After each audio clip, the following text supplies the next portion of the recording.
nous rejoignez. Nous sommes avec nos experts. Merci beaucoup à tous. Jean de Guignesty est avec nous, directeur de recherche à l'IRIS, ancien ambassadeur de France en Russie, auteur de la géopolitique de la Russie en 40 fiches illustrées pour comprendre le monde. C'est aux éditions Erol.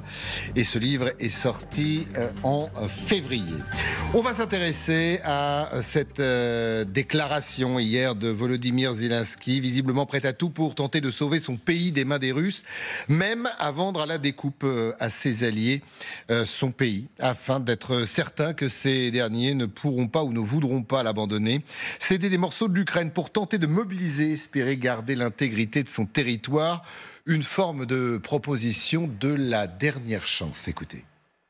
Дійсно, у нас один із пунктів, важливий пункт, економічний пункт, який є в плані. Nous avons un avantage économique important dans le plan de la victoire. L'investissement dans les minéraux de l'arrière-terre de l'Ukraine. Nous en avons bien assez sur le sol ukrainien. Vous voyez que la Russie occupe nos terres depuis 2014. Certaines de nos ressources minérales se trouvaient dans les territoires occupés. Mais nous sommes ouverts au fait que cela puisse être développé avec nos partenaires qui nous aident à protéger notre territoire et à repousser l'ennemi avec leurs armes et leurs sanctions. Or, c'est tout à fait équitable.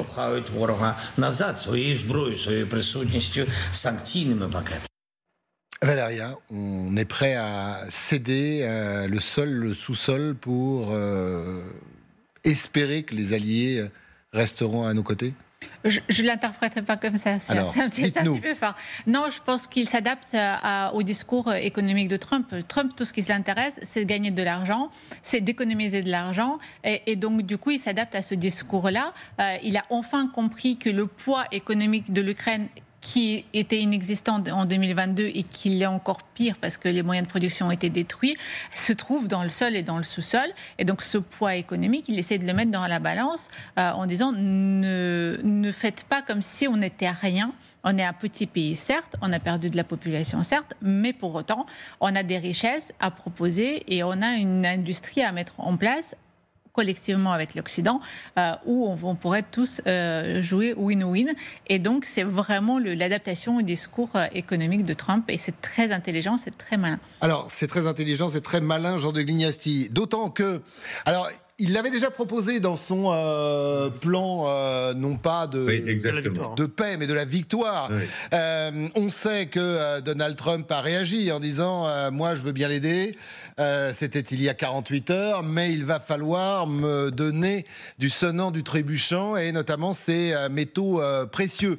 Là, Zelensky parle, mais Zelensky rajoute « Jean, à mes alliés ». C'est-à-dire qu'il n'y a pas que les États-Unis. En fin de compte, c'est ouvert à tout le monde si on veut aider l'Ukraine.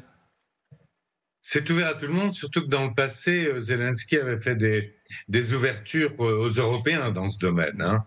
En fait, dans son esprit, évidemment, il vend au plus offrant et il essaye de monnayer au maximum le soutien des uns et des autres. Le problème, comme il le dit lui-même, c'est que l'essentiel de ces métaux rares sont dans le Donbass, actuellement occupé par la Russie. Donc, en fait, c'est une promesse qui va être difficile à réaliser. Et j'ai l'impression que Trump est bien conscient de ça.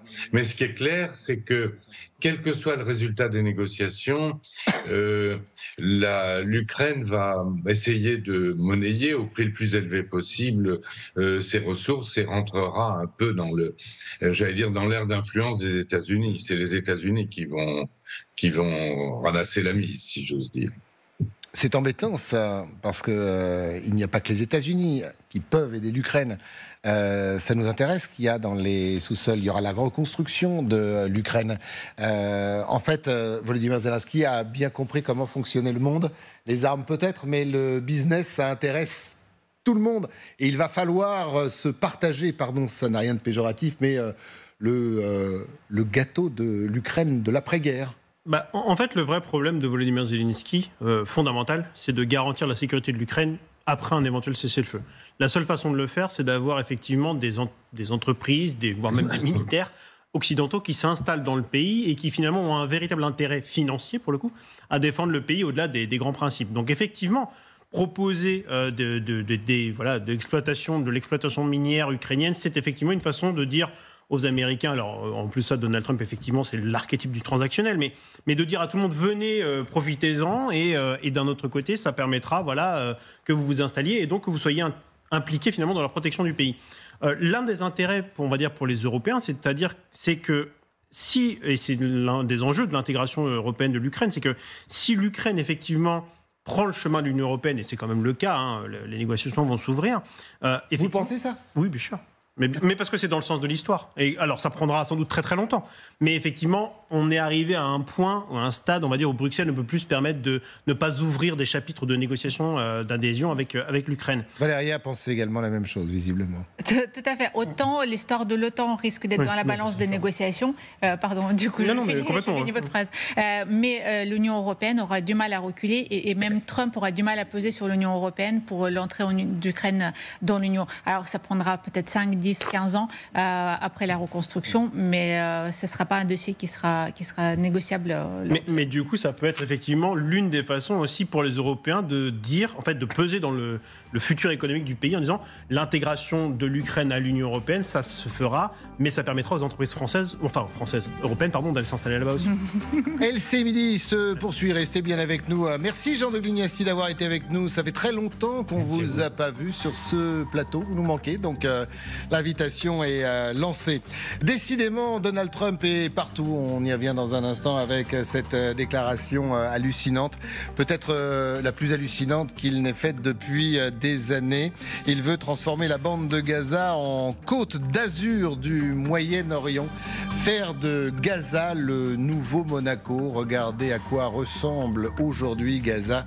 L'image qui va suivre, c'est Gaza, la bande de Gaza, version Trump. À tout de suite.